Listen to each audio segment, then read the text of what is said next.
All right. I heard some of the questions going on there, and it got me thinking about more. But I was really interested in the look and feel this season of, for instance, the Authority has the religious altar, the church-like feel, and then there's the political side, and then the torture, which is pretty high-tech. Can you talk about how what was the process of putting that kind of melding that together, giving those two separate looks? It was interesting when we originally talked about it. We didn't really have a lot of directive on it. We didn't have a script, but we knew it was ancient walls, and we knew it was going to be jails, and we knew it was going to be torture, and the blood of the Lilith room. And then it was also supposed to be under a church. So I had based the original design concept on the cistern in Turkey, Istanbul, Turkey, that I had seen. It was an underground water aqueduct that was gorgeous, and I thought, it would be so great to incorporate that, and then do like a church plan was the original idea. So the water is almost where the side aisles of the church are, and then the main chamber would be the main part of the cathedral. And then that changed, so it became a power plant. But still, the power of the religion of the vampires, it still worked well with the cathedral-type plan. And it does feel like there's an altar where the conference table is. It's really cool. But that's, basically where we started. And then for the torture chamber stuff and the jails, I have done so many jails on our show and underground, and I just felt like, let's modernize everything else. Let's pretend that they took concrete and they just poured around and dug under the city of New Orleans.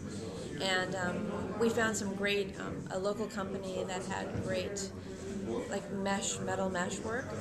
And we thought, let's do something completely different that you buy as maybe silver, because it's supposed to be silver, and it's hard to make it believable, at the cost of silver these days, that everything would be silver. But this had a beautiful faceting to it that picks up light, and it almost felt like it could be silver. So it's kind of like a trial and error. You've done so many things, let's try something new. Mm-hmm. And same with the furnishings in there. It's like everything is so antiquated in that main church chamber. It would be fun to have the dichotomy of modern furniture with pops of color and warm it up a bit, but also show the scale of the place and the mass power that these vampires hold. To me, the size of the set was really important, showing power. I think that's what really came through, was the power of whatever you looked at, whether it would be the religious side or the political side. It both spoke power. Right. You felt it. I mean, to have an office like that, you would have to be pretty powerful. Right. Yeah. It was wonderful. How long in advance do you have? Does Alan Ball say, hey, here's the story, here's the script? Build me a setting. At the beginning of the season, usually we have a little bit more heads up, because this year we had to build that, the Fairy Club, and Salome's bedroom. So it was a lot. We didn't have scripts officially, though. We just kind of knew what was approximately happening in all these sets. So we were kind of designing a little bit blindly. But, in the end, it all works out if you leave it flexible enough that you have enough doors and interest to a set that they can, write to the set. Yeah, but it was quite a challenge in the beginning, not having any information. And then the Fairy Club took a little bit of what happens in here, what goes on there. We had a lot of dialogue on that, and then they decided on a cabaret show. Yeah, I was really interested in that. Yeah. Mel, my business partner and co-worker on the site, she spoke with Audrey Fisher yesterday about the costume design, everything, especially with the Fairy Club. So it was quite different than the first fairy setting that we saw, that we were introduced to. So why the change-up? Well, one of them is supposed to actually be in Fairyland, and it's like a ethereal kind of place that nobody knows about, right? This last year. This one's supposed to be in Shreveport, or outside of Shreveport, it's this invisible club that they go to. So it's based on more of a reality of what would be here, just some fancy kind of fun club. It's also the Rebel Fairies. They are not Fairies. the ones who stayed in Fairyland, because remember, Queen Mab was closing it off for everybody. So these people are these still are the here. fairies who stayed, and so they're not going to be, they're almost like a reaction to what the other one was. Okay, so... And so we thought it's a fun club. They're there to procreate with humans and party, and, they're the opposite of the vampires. The vampires are the dark, the heavy, the serious. Here are these fairies, they're dancing, they're partying, they're having fun, there's light everywhere, So we try to keep that set light and fun and happy, and, a place that somebody would want to really go and hang out. Yeah, it was contrast. Yes. From what we'd seen from Fantasia, and, which is what we needed too, because in the end, we're going to be seeing this much of our sets, and it's good to have a contrast to what the Fantasia is versus Fairy Club. It was well done. I have to say, when that scene first came on the screen, I actually did a wow. Yeah, that's cool. We love that reaction. Yeah, it was great because it was, I don't know, it was just so beautiful. And it's such a surprise. Right? It was a surprise, you know. And, we talked about it for a long time on our podcast, our weekly podcast that we do for the show. And so thank you for that information. Oh, good. But you know, sometimes when we read the scripts, I have that reaction. I go, we get to they're design that. not going to do that. And then, you know. I loved the dance that they were doing. It was funny, runway. right? Yeah, they did a really good job on that. I wanted to get up there with them. Right. I know, it's really fun. And then I loved when they had all the aerials and you shot through this frame that we had. There was a beautiful archway and you could see them like hanging up there. It was beautiful. Yeah, it was like Cirque du Soleil kind of. Yeah, it was totally like that. And then I don't know if you heard me say to the other girl, but the faces that we put on the wall were supposed to be the fairies when they turn ugly. So it's kind of an homage to them from that other season where they turn ugly. So you have these beautiful fairies dancing and seducing, but then you have these faces in the background of what they really can turn into. We just thought that would be fun. Ooh, I'll have to see if we can pull some shots from some screen stills. That'd be good. If we could go back for a minute to season 4, we have had a lot of people wanting to know more about the scene between Sookie and Eric. And the bed? The bed and the furs and the transition between first they're in a shower, then all of a sudden. Yeah, because they're on V, so they're on kind of an acid trip, right? And yeah. So, it was interesting. We figured that was going to be a popular topic. Well, actually, I told you it was going to be a popular topic, and you're like, oh, people aren't going to care. I'm like, no, I didn't say that. Any sex they care about.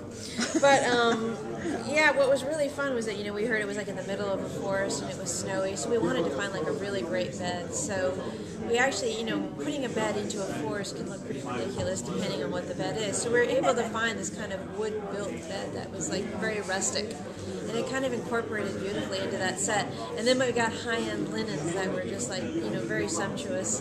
And then, so it's kind of the dichotomies of all the worlds. You get the rough and the rustic, and then the sexual sheets, and then the furs, which also has like another layer of sexuality, but also rustic. We just thought like that's kind of like a sex scene with Eric. He's a Viking, and he's in the sno, and that would be sexy. Fairy tale image. Yeah, it reminded me of something from The Hobbit. Yeah. That I had read. It's like it's sort of those fairy tales with those beautiful illustrations. Sleeping Beauty almost, but yeah. So you kind of had the look of Eric, but the feel of Sookie. It was beautiful. It was wonderful. You guys are genius on this show. The sets. We went between the first and second seasons. We actually did the set tour. Oh yeah. And we were amazed at the detail in Sookie's house and Bill's house and Merlot's. Oh my gosh, the tables. That's what we said. To me, it's so important to like add all those elements, whether you see it on camera or not. Our actors see it, and they've always been really, really appreciative, and they've thanked us, and they've talked about us in interviews and stuff that the spaces feel real to them and aged, and you almost want to like smell what these places smell like, on camera. Like the Saw room, we make it wet and dank, and you just know what that room is like. And same with Merlot's. It's like everything needed to be aged down and like worn down, and people have been there forever. And we had a lot of fun on Sookie's house doing that too. It was so beautiful walking in there. It just felt like Grandma's house. I know, and she asked us that question earlier, like if we missed, because we've destroyed it so many times at this point. It's not quite the same set it was first season, which was always just amazing. Yeah, and we saw Bill's house before the transition, before he got the work done on it. Right. That too was very beautiful. Kind of un-Bill-like, because we had seen this southern, soldier boy. Kind of, the way the house looked in the first season. Right. And then now he's this king, and the way that you updated the house and polished it off and everything. Well, I feel like, he's traveled around the world. I mean, he's been around forever, so I don't think he'd just have his southern sensibilities to it. I think he would have an edge to it a little more sophistication, especially being the king. And then, so I incorporated, chandeliers that were crystal in there, which are typical in the southern plantation homes, but they have an edge to them. They have a metal rim around them or a black casing around them.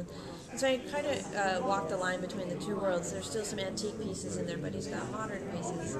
He's got, you know, icons from things that he's traveled and picked up, and I just felt like, you know, he really needed to be sophisticated, because that's really who Bill is, and we don't really know who he was first season. He was pretending to be something. And he's super edgy now. Yeah, very much so. Very smart. It's fun to go back and watch episodes second and third time and pick out, you know, instead of, you know, the first time you see it, you're focused on the character. Right. But then it's fun to go back and take a look around. Right. Look around the house a little bit. Exactly. Speaking of houses, when you have to go to somebody and use somebody's house, how does that happen? If I had a house and say, Alan Bob, come on and use my house for a scene in True Blood, what would be the process? What would happen? Well, first of all, most houses are registered for locations, so we know where they are. We look at photos ahead of time, and if it looks promising, sometimes I'll scout it ahead of time with the locations guy and just make sure that we can even shoot into a room and make it interesting. And then we narrow it down to a few of them, and then we give the director the choice. And so the biggest problem in houses is that, you know, space, first of all. You know, most people's rooms aren't that big, and to fit a whole camera crew in there is really difficult. And then for our decorator and for us, it's like if we want to do anything to this room, it can't be very permanent. It can be furniture changing, but, you know, sometimes you just want to change pictures on the wall, and, you know, you're not going to find an exact picture of where they had it. And you can't do that. You can't put holes into walls and drapes up on the walls if there's no drapes, because you don't want to repaint the entire house.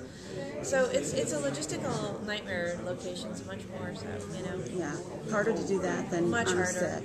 But if it airs in like 1 or 2 episodes, it's not worth a huge build for us. It's much easier just to go in and try to make that work. Yeah. Sometimes it's perfect. Like Fantasia was a location for a long time before we built that, and it was, you know, we changed it, but it was. And the brothel worked out really well too. I mean, you know, it was hard that we couldn't add any of our own artwork and stuff, but the look of it already was there, you know, with the wallpapers and the textures, and it was just a great space. And they hadn't modernized it a lot. That's a lot of problem too. Like, I can't even imagine the future when people want to rent people's houses and there's all this built-in lighting, and you can't hide all that stuff, smoke detectors and security systems. We had to add the barn, all the lighting, and it wasn't quite as finished as a brothel. Right, as a brothel.